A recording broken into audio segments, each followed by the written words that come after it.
This is a trigger warning as the following segment contains talk about residential schools and the tragedy that unfolded this past week in Kamloops, British Columbia. If this is not a conversation that you're comfortable hearing, please skip to the 5-minute and 20-second mark now.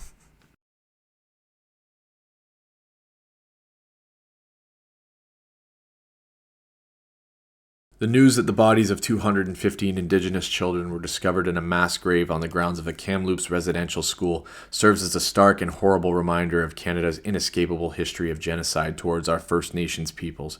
Countless lives and future generations have been stolen in the name of cruelty, and the unfortunate fact of the matter is that there's nothing we can do to truly give back what was stolen. There are, however, resources that exist to alleviate the suffering of Indigenous peoples in this country, and I feel that the least we can do in the wake of this tragedy is our best to contribute to that cause. One of those resources is the Indian Residential School Survivors Society. They're a BC-based organization that provide essential services to residential school survivors, their families, and those still dealing with intergenerational traumas. They have likely never been needed more than they are now.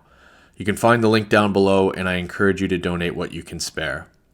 We're not free until all of us are.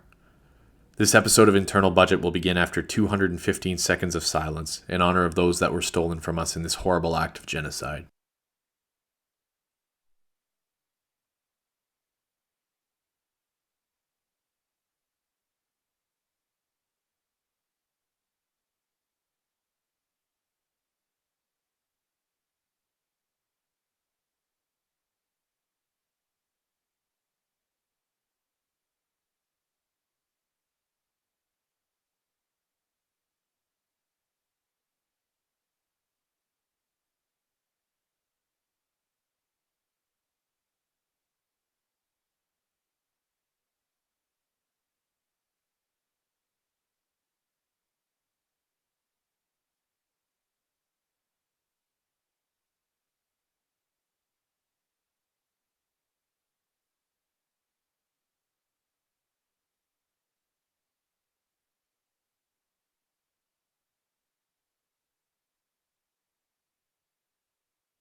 All right, everybody, welcome back. It's Internal Budget. It's Brandon Mackey, staff writer at silver7cents.com. You know me pretty well by this point, but I think you may know today's guest even better. He's a senior writer over The Athletic, covering the Ottawa Senators, formerly of TSN 1200. You may have heard him on The Drive. He's kind of known as one of the nicest guys in Ottawa and often referred to as a local celebrity even. It's Mr. Ian Mendes. How you doing, man? Thank you. Hey, Brandon, thanks for having me. Always great to be on the podcast. And yeah, listen, it's crazy to think that like the Senator season's done. Like, and all I can think about, I don't know about you, is when Montreal beat Toronto this week.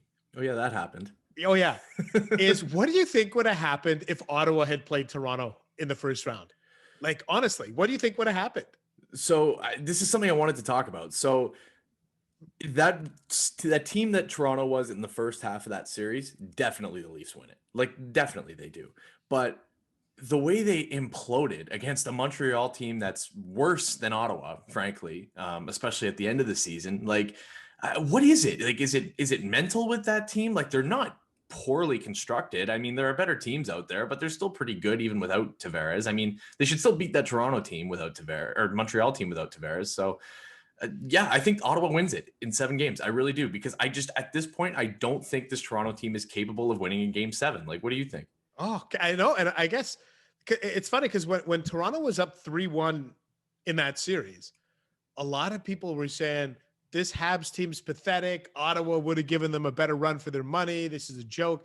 And then the Habs, you got to give them full credit. They won 3 straight games. But I think like, I guess I wish that's going to be one of my big regrets is that Ottawa didn't somehow scrape into the playoffs. Because can you imagine the chaos that would have ensued if the upstart, nothing to lose, rebuilt Ottawa Senators were the ones that knocked out Toronto? At least the Habs knocked them out. They got Carey Price. Yeah. They got, like you can justify it as, hey, a better goalie beat us. Ottawa beats you. Oh man, I would have been there. I would have been there for that just to see the reaction. Well, it's just such a mess. Like, if Ottawa makes it and they play that Toronto team and then they play Winnipeg, I think there's a better than none chance that Ottawa's going to a conference final in a year like this. And then they're going to get absolutely molly-whopped by Colorado or Vegas. But it's just insane to think about. And that was one of the first things I actually wanted to ask you is if, since you and I are both closet Leafs fans, apparently. That's right. What do you do if you're that team? Like, if you're Kyle Dubas and you still have your job, like, you've got to be just pulling your hair out because you're like, what more do I need to add? Right. So what direction does this team take in the offseason, do you think?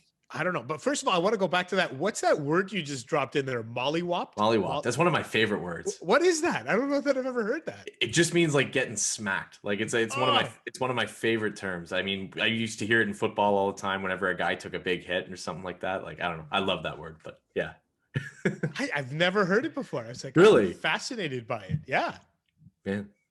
Well, it's usually you teaching me something, so I'm glad I love it. Yeah. So listen to what Toronto does. I don't know. Like I've seen all the people saying time to get rid of Mitch Marner, right? You can't win with Mitch Marner, but I don't know. Like, I think he's a pretty good player. Like, would you trade Mitch Marner for Seth Jones? Oof. Maybe if you could get Jones, maybe. But me personally, I wouldn't do that. And I think it's tough to do because we live in the hot takery world, right? Yeah. We live in the world of instant analysis, instant opinion. And as the dust settles here, you're like, they're never going to win. You're not going to win with Austin Matthews, Mitch Marner, that William Nylander, Morgan Riley. You're not going to do it. And that's the analysis today. The reality of it is it took the Washington Capitals nine years, I think, 9 tries in the Alex Ovechkin, Nick Backstrom era to win. Yeah. And for years they were dogged with, can you win with Ovechkin? Well, the answer is yes. You can virtually win with anybody in this league. And maybe their window is 3 years from now or 4 years from now. And I would be hesitant to blow it up only because, heck, look at even Tampa in the last few years. Tampa Bay in the I'll call it the Stamkos Hedman era, they've been a pretty good team, right? And They didn't win a cup till last year. What happened to them the year before? They got swept out by Columbus. And everyone was saying, you're not going to win with Kucherov. You're not going to win with Vasilevsky. You're not going to win with Hedman. And then guess what? All of a sudden you win. You're like, oh yeah, you can win with these guys. So, I mean, if I was in Dubas's shoes, I wouldn't do too much. But I think what this does, Brandon, I think it scales back the expectations for this group next year. I don't think we're going to be talking about them in the same breath as we do Tampa, Boston, Colorado, Vegas, whoever else you want to put in there, Carolina. They're going to be in that next tier. And I think that there's going to be a big change here in the expectations. Look, all the other years that they got knocked out of the playoffs, lose to Boston, you could argue they lost to a better team. Lose to Columbus last year, you can pass that off as restarted season in the bubble. Lose to Montreal this year when you had the easiest path to the Final Four, there's no explaining this one away. No, there's nothing. And I mean, to the point about trading Marner, Steve Dangle on his LFR actually last night had a really good point, and which is a good watch if you're a Sens fan looking for a little bit of Schadenfreude. But he was saying that Marner contract now, with the way he's played in 2 playoffs, I think it's 18 games he hasn't scored a postseason goal now. It's ridiculous for a guy who's making just a hair shy of $11 million a year. That contract now, with the cap not going up for another 4 or 5, maybe 6 years, does it make sense to keep him on that deal? You know he can perform in the regular season, but he just can't put it together in the playoffs. I mean, I hate making these assertions because I'm not there. I'm not on the ice. I'm not even in the arena. But I saw a guy in Marner who looked rattled to me. Like, he looked like he was just completely gone. So I don't know, like, do you maybe entertain trading that guy in that sense? Like, you don't blow it up. You have a guy that won the Rocket and Matthews. You have Nylander. You have Riley's a good defenseman for all the complaining about him. TJ Brody's been a great ad. Maybe you finally got a goaltender in Campbell, but what do you do with this guy who's making $10 million a year and just can't seem to play when it matters? Well, and I thought it was interesting too. I saw that yesterday, Carey Price winning that, or the Habs win that series. Carey Price becomes the first player in the cap era to have a $10 million cap hit and win a playoff series. Yeah. Right. And the Leafs have multiple guys in that boat, right? They got their money tied up in Matthews, Tavares, and Marner. Mm-hmm. And yeah, it's a tough one. Like, look, we lived it at, like, in a weird way. I think Ottawa fans should be, I don't think sympathetic's the right word, because you're not going to get sympathy. Won't get sympathy. But I think there might be a level of understanding. Go back to the Ottawa teams of the early 2000s that just, there were times that you would walk away, they lose in the playoffs in Toronto, and you're like, this group doesn't have it.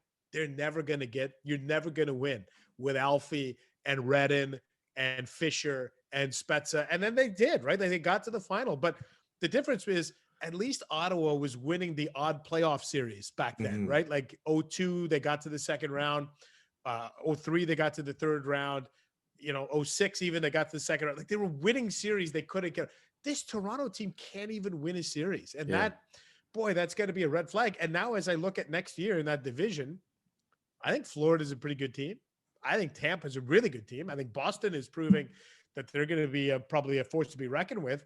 There's 3 really good teams right there. And maybe it's time to take the Toronto Maple Leafs out of that realm of saying that they're an upper echelon team. Maybe they are in the regular season, but they're certainly not in the postseason.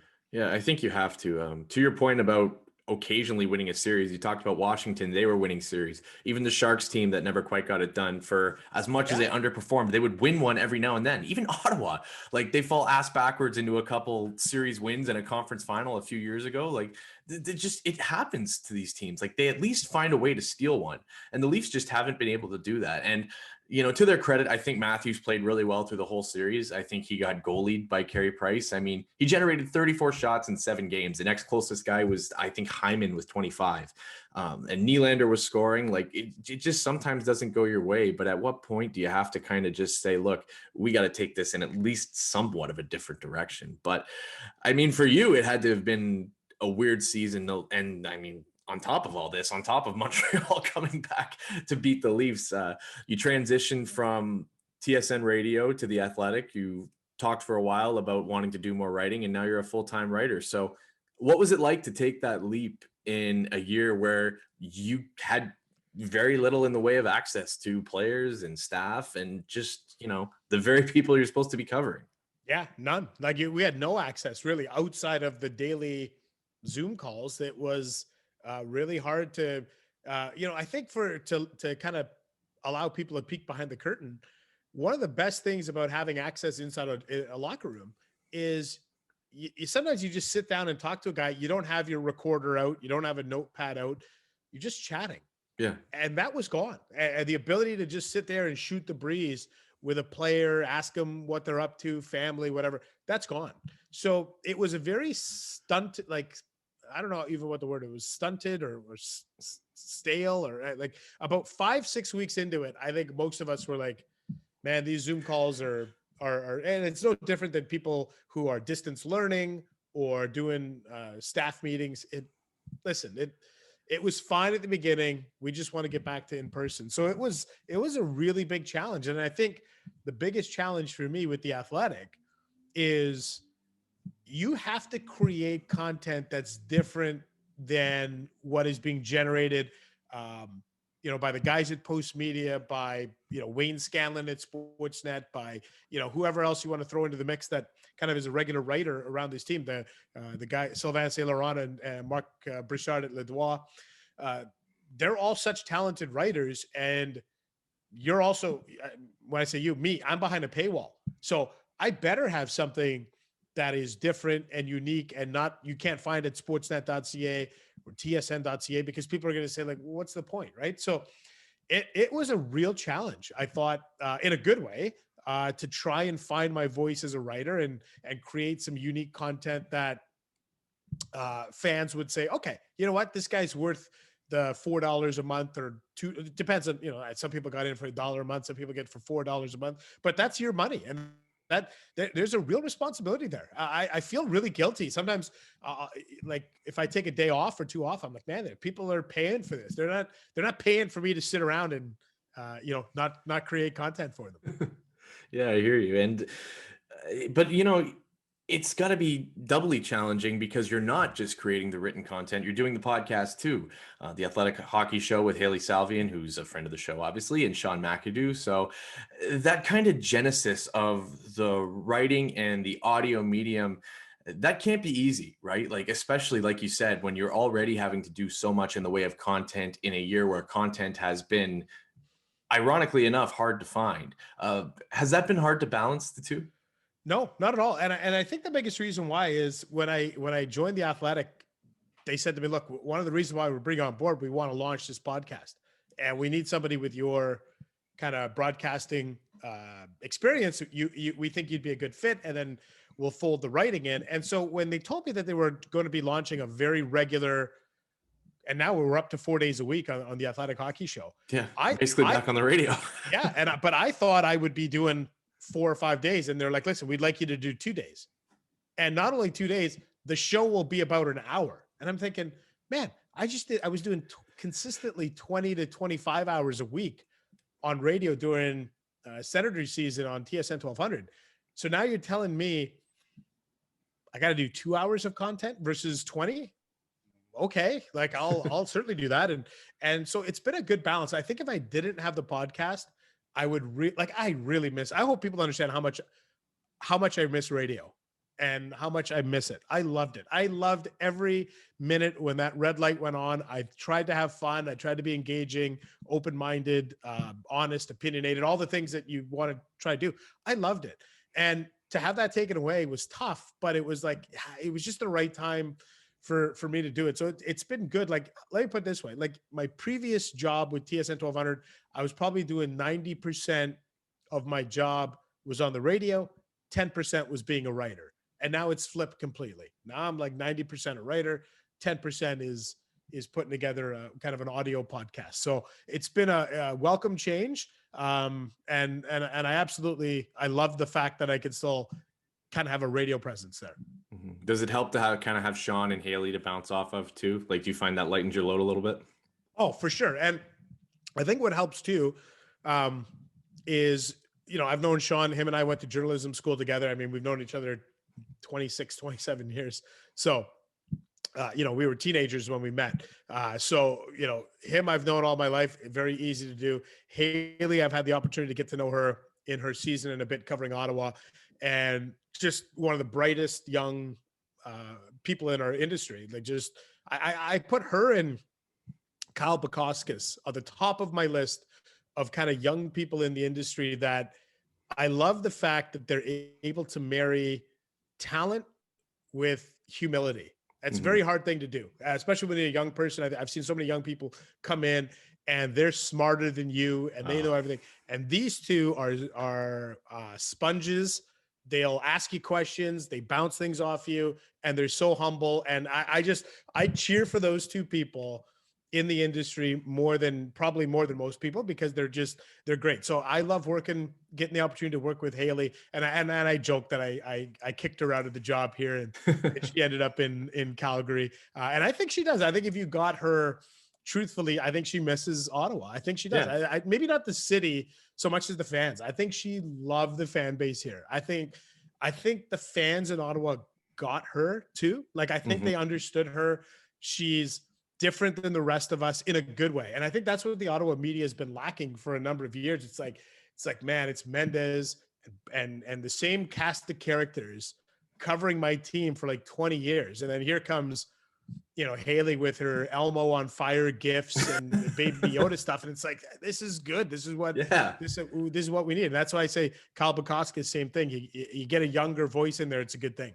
It's the personality too, right? That we're seeing kind of in this new wave of younger media members coming in, like you mentioned, Haley and Kyle, who have both been on the show, and Sean McKenzie's another one I'd throw in there. That dude's Yep. hilarious, and he's really good at what he does. So I think it's great. I think the industry is in a good spot in that sense, in what has been a difficult year for it. But I think everybody's tuning in to kind of hear you give your thoughts on the Ottawa Senators and the season as it sort of turned out. The number one question that I really want to ask you is, we saw that start at the beginning of the year, and my God, I couldn't imagine 2 weeks into a season, after having not seen a Senators game for 300 days, I want to turn it off, because it's just painful to watch. But then they have this turnaround where they're one of the hottest teams in the league at the end of the year, and they're beating the Leafs, and they're beating Montreal, and they're not quite beating Edmonton, but they're almost beating Edmonton. So in your mind, what kind of engineered that turnaround for this team? And it's tough, because I think the simple answer is the one that people don't like, and it's goaltending.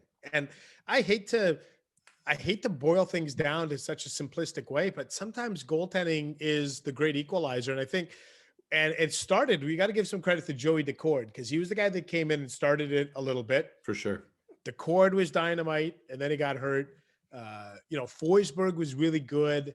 Murray, when he came back, was actually better. Mm-hmm. And then the Gustafson was money. And you look at the last, I don't have the numbers or whatever in front of me, but like, I think if you look at kind of from like the 15th of March or 20th of March to the end of the season, and you put it up against the first half of the season, it's night and day. And they had a top 10 or 12 save percentage in the last 6 weeks of the league, top 10 or 12 goals against average. And that's the big thing, right? Like, you were able to do that. Now, some people will tell you, and I don't necessarily disagree, but some people will say, well, they got rid of the older guys, right? Coburn wasn't playing as much, and Paquette was out the door. Goodbranson wasn't playing as much, and like all these things. And I'm not discounting that. I think that certainly played a part. But if you're asking me the singular reason why this team looked like they had some hope, it was goaltending. And it shows you that they can ill afford next year, Brandon, to come out and have that same kind of start where they're like, let's say they're 3-8-3 after 14 games. And they're like, we can't have that. And I think the one guy that I'm looking at is Matt Murray, because we came into this season with questions about Matt Murray's consistency and his durability. Well, what are the two questions we have about Matt Murray going into training camp? Consistency and durability. So I don't think we actually answered any questions about him during this season. And it's going to be interesting to see at what point, if it's Gustafson, if it's Forsberg, if it's Daccord, heck, it might be Sogard. If somebody outplays him by like Halloween or, American Thanksgiving, whatever, Do they wrestle away the number one job? I Maybe. think it's worth it's worth thinking about. Yeah. Yeah, I mean, maybe he stays in that spot just because of that contract. But if you're the Senators next year and you're looking to start pushing for a playoff spot, like you really can't afford a kind of honorary starter position like that. But I mean, the goaltending thing is really interesting because I totally agree. I think that was the one thing that really engineered the turnaround. Murray was horrible. Holmberg couldn't stop a beach ball at the beginning of the year. Like it was just, it was just nothing was going right. And not to say the team was playing great in front of them, but it was the young guys that engineered this turnaround. And there's been speculation about the Seattle expansion draft coming up. And if Seattle's maybe going to look at a young goaltender from Ottawa, I don't see it. I don't see why they need to, just because there are better goaltending options out there. If you're going to quote unquote waste picks on a goaltender, you can get more proven options than Joey Daccord and Philip Gustafson. Do you think differently on that? Do you see any danger of those guys being taken? And if so, is there one that Ottawa could maybe afford to lose more than the other?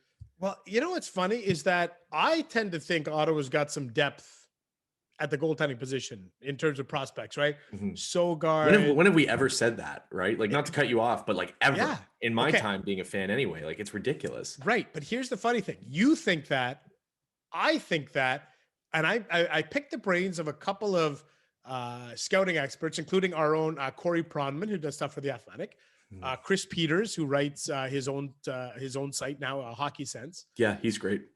and he's great. And I asked them, look, because I got to do something after we know when Ottawa picks in the draft lottery, right? Like if they're picking 10th, like who could they pick? What are you looking for?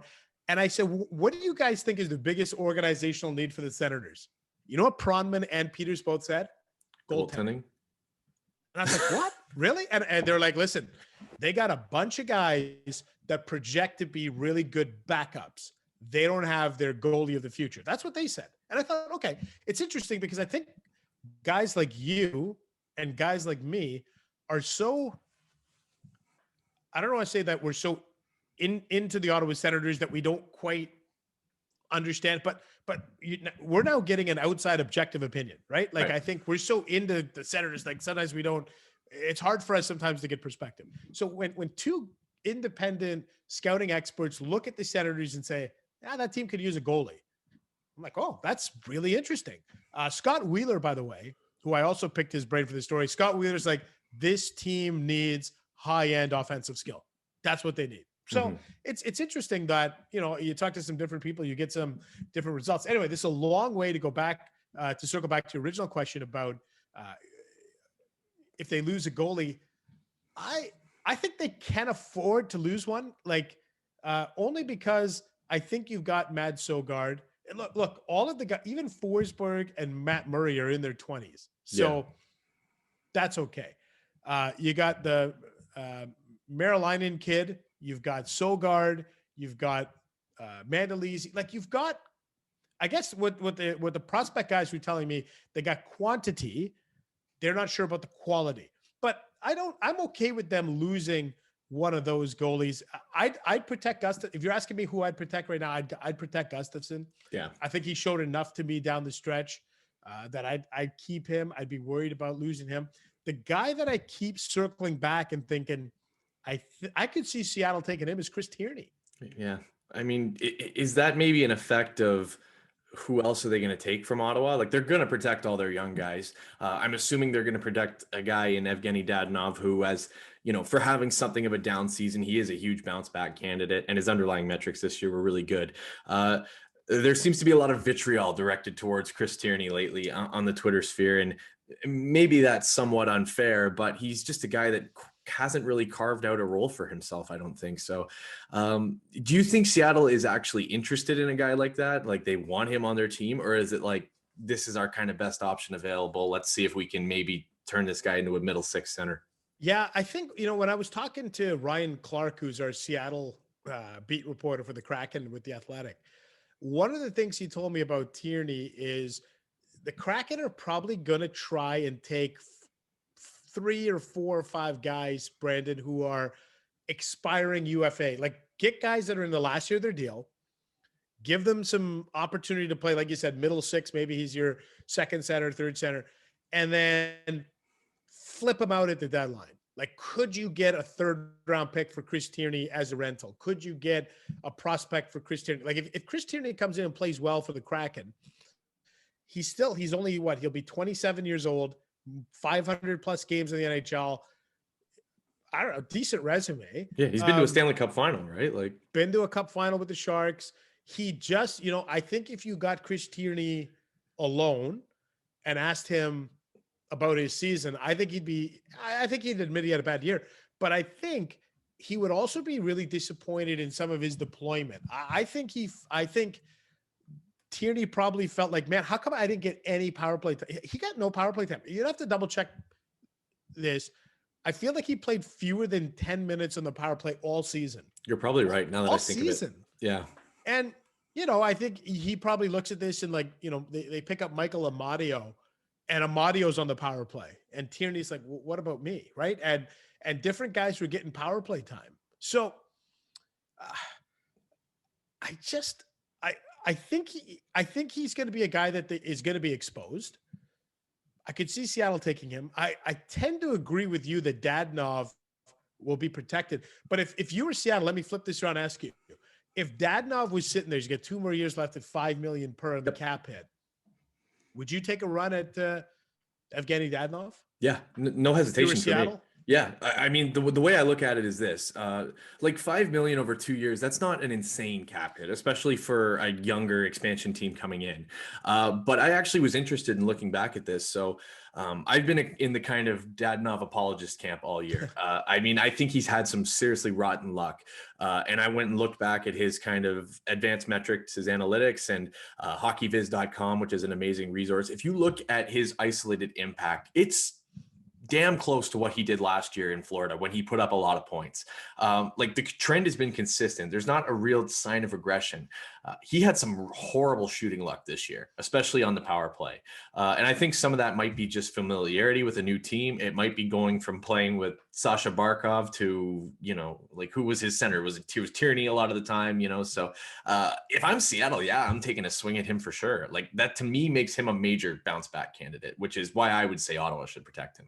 Yeah, I think they played a little bit with Colin White too. He was all over the place, man. Like, he was playing with Stützle, and then he was playing with Amadio and Anisimov. Like, he must have had the most line mates of anybody this year. Yeah, like, I feel like that was one of DJ Smith's biggest headaches this year, was finding a spot for Evgeny Dadonov, and it never found. Like, I think it became clear at the end of the year, Connor Brown leapfrogged him. Oh, and yeah. I think in an ideal world, last season, Evgeny Dadonov was brought in to be their number one right winger in all likelihood, right? Absolutely.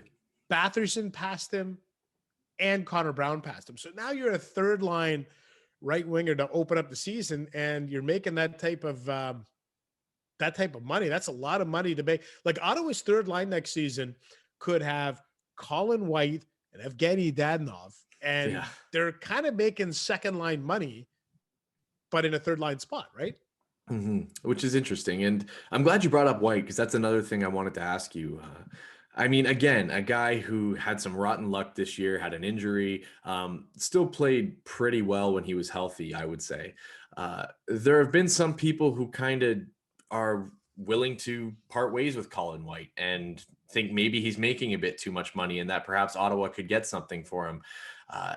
Do you kind of fall into that camp? Like, do you think maybe they take a look at trading Colin White this summer? Because, I mean, I don't know, not to go off on too much of a tangent, but the way I see it, you've got Norris, who's proven he's a player.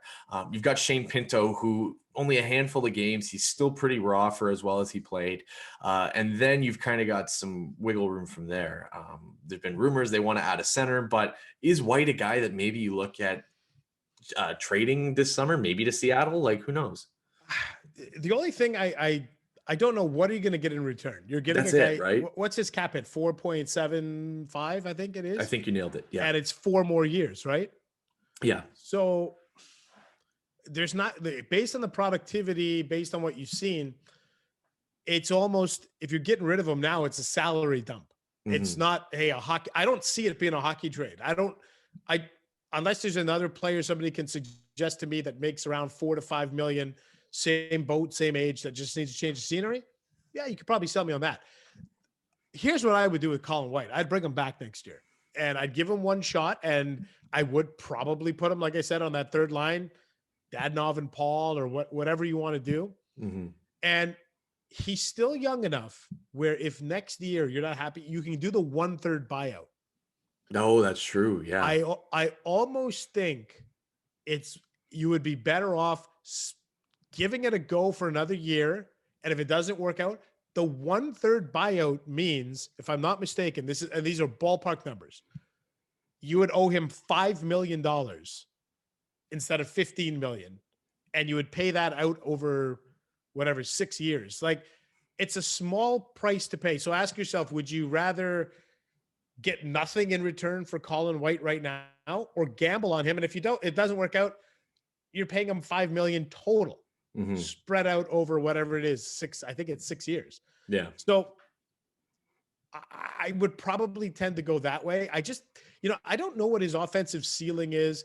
I don't even know what his defensive ceiling is. I think the contract is tough for him because with the contract comes expectations. The expectations are, with that money, to me, you should be a 45 to 55 point consistent player in the league. And I'm very reluctant to call him that at this stage of the game. Yeah. And he was in that kind of points range when he signed that extension, which, you can probably attribute a lot of that to the impact of Mark Stone. But I think as a third line guy, you could do a lot worse. You mentioned a shutdown line of him and Nick Paul, and I would throw Connor Brown there instead of Dadonov. And I think you've got yourself a really good third checking line there. But I mean, the elephant in the room for this Senators offseason, it's not Colin White, it's not the expansion draft, it's not Evgeny Dadonov, it's Brady Tkachuk's extension. And I know you're probably going to have a column or two coming out about that very soon. But for someone who kind of has their ear to the ground and who has been here before, how do you see this shaking down? Because it is if it's any other organization, like, there's nothing to worry about here. Brady Tkachuk's getting signed. He's probably going to have some term on it, and he's going to be the captain of the team. But with Eugene Melnick's recent comments about you don't want your captain on a bridge deal, or you can't have your captain on a bridge deal, which I think is asinine. Like, what are we looking at here, Ian? Like, are we looking at a long-term Brady Tkachuk extension? Are we looking at a short-term extension? Is he going to be the captain? Like, we need all kinds of answers here. Yeah. These are great questions, right? And I think the fan base is ready to fall in love with this team again, but with a condition. And the condition is you bring Brady Tkachuk back, and bring him back on a deal that I would say, and correct me if I'm wrong, if they can ink Brady Tkachuk to a minimum 3-year deal, people will be happy. People will be happy. They're like, okay, all right, 3 years of Brady Tkachuk, let's go. Shorter than 3 years, if I doubt it, but if somehow there's a 1-year deal or a 2-year deal, I think people will be like, I don't know, he seems tepid or whatever. Get him for 3. Like, my best guess is a 3-year deal. And I think that's partly a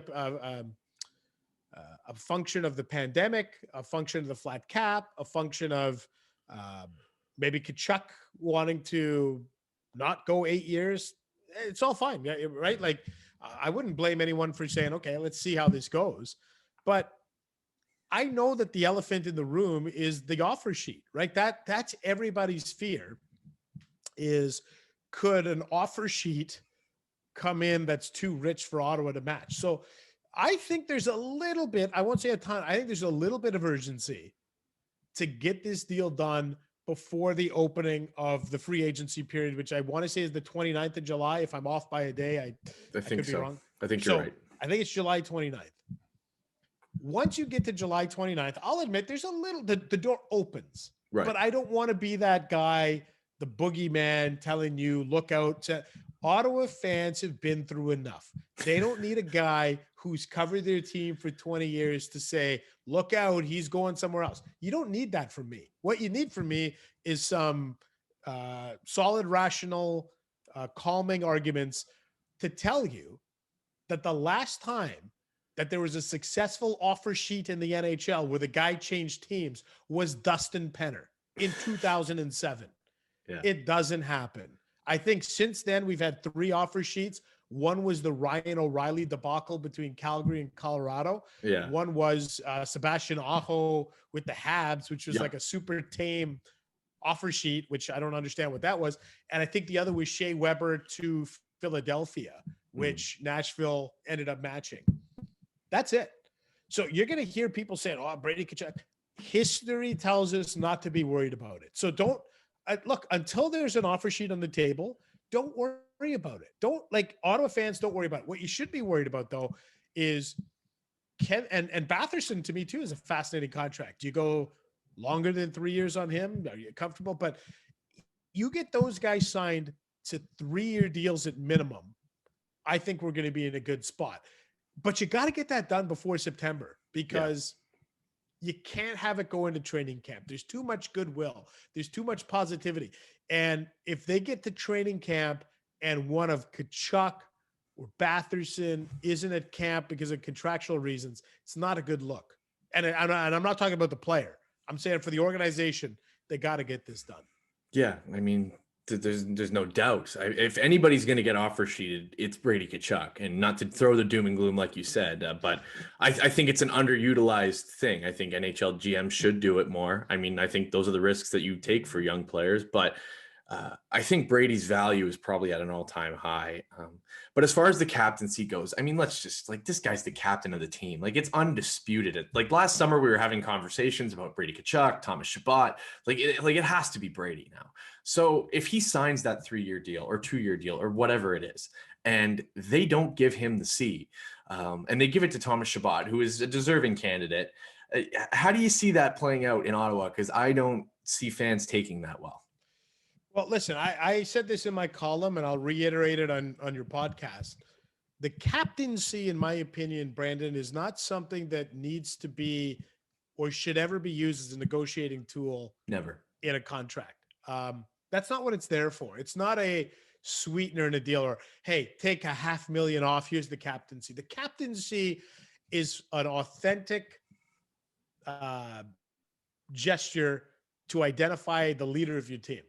And you can't, there's no universe in which you can explain to me that Brady Tkachuk's not the captain of that team, the leader of that team. Now, if he signs a 3-year deal and they're like, sorry, man, that's not long enough. Hey, go ahead. Make that decision. As I pointed out in my column, Tampa Bay made Steven Stamkos their captain. At the time, he only had 19 months left on his deal. Mm-hmm. New York Islanders made Anders Lee a captain as he went into his final year before unrestricted free agency. I always think that's what Ottawa should have done with Mark Stone. Ottawa should have said to Mark Stone, you're the captain. And I think when you do that, it makes it harder for a guy to leave. And instead, I feel like Ottawa is like reverse engineering this thing. And they're like, you got to earn the captaincy. And then you can stay for a long time. Then you get the captaincy. Whereas I look at it the other way, where I think if you get the captaincy, you're more likely to stay for a longer time because you're invested and you're identified as a leader, and especially in a Canadian market. So I don't know. Like those comments to me were a little bit puzzling, to be honest. The whole interview was puzzling, but that particular element of it, dream. Yeah, the particular element of you can't have a captain on a bridge deal. Claude Giroux signed one on a bridge deal. Like I said, Steven Stamkos did. Anders Lee did. You can do it. And I think it makes it more likely that the guy's going to stay. Mm-hmm. And those guys all turned out okay, I think. Stamkos, Giroux, Lee. I wrote something similar, but the way I kind of see it is it's a gesture of good faith to me. Like, if you're the Ottawa Senators and you're Eugene Melnyk, you have no right to be asking anyone to be giving you the benefit of the doubt, especially if you're a star player. After what's happened with this franchise the last few years, like it's just you just can't. So if you say, look, Brady, you only want to take 3 years, fine. You're our captain. This is our commitment to you. In 3 years, we're going to be coming back to this table and you're going to be getting your 8-year whatever deal. Like that to me is sort of like how it makes sense. And you're right. I think Brady's more inclined to extend the next time you come to the table if that happens. That's barring the wheels don't completely fall off over the next 3 years with this team and they become a disaster. But again, but no, I think that expression, I think it's an expression of good faith. Like, do you kind of agree? Do you kind of see it that way too, where Brady's like, okay, maybe they are committed to winning. Maybe they don't Yeah. have as much to prove to me as I thought, right? Yeah. Yeah. But I think at the end of the day, what this boils down to is we've now hit the point in the rebuild, Brandon, where the rubber has hit the road, so to speak. This is it.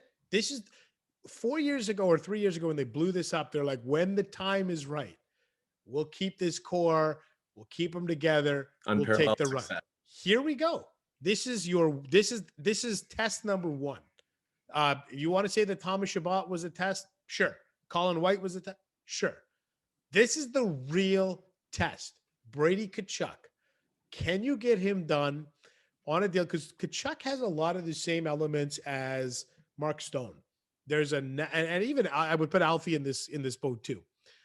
They're natural, genuine, authentic human beings, and they resonate very seamlessly with the fan base. There's this inherent trust where I still say if they had signed Mark Stone, people would have said, if it's good enough for Mark Stone, it's good enough for me. Guaranteed.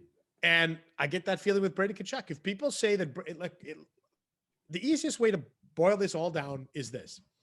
If Brady Tkachuk signs in Ottawa for a long-term deal, it is the best example that the dysfunction, the turmoil, the toxicity, all the stuff that has been swirling around in the backdrop in Ottawa has evaporated to some extent. If he doesn't, we got to start asking some tough questions of why isn't this guy willing to sign on the dotted line in what seems to be a nice situation? Mm-hmm. You got to ask him, and you have to ask ownership. I think, as again, not that ownership deserves the benefit of the doubt at all, but because at what point does things change, right? I think you're spot on. Before I let you go, Ian, I do want to kind of get your thoughts on how this team projects next year. We talked a little bit about they're going into a very good Atlantic division. They're returning to what is going to be an excellent Atlantic division with the Lightning and the Bruins and even the Leafs. And, it's going to be a really good division with the Panthers too. So do you see this team maybe squeaking into a playoff spot next year, or do you think they got their work cut out for them? I think they have their work cut out for them. And I'm not going to hold, look, I know they made those comments a couple of years ago, 2021 to 2025. That's our window. I'm not even going to hold them to that. You know that? No. All I'm going to do is look at this realistically. And I think at best they're a playoff bubble team next year. And I'm okay. Look, you got to take another step forward. So they finished 23rd overall, I think. Yeah. Something like that this year. 23rd overall. You got to finish somewhere for me between like 14 and 17, 18. Take that step forward. Move up 5 spots. My kind of parameters for success next year would be don't be a seller at the deadline. Mm-hmm. If they could get to the trade deadline and they're not a definitive seller, that's a good thing. Yeah. So I'm not saying you got to be a playoff team. Just don't be a seller. Just stand pat.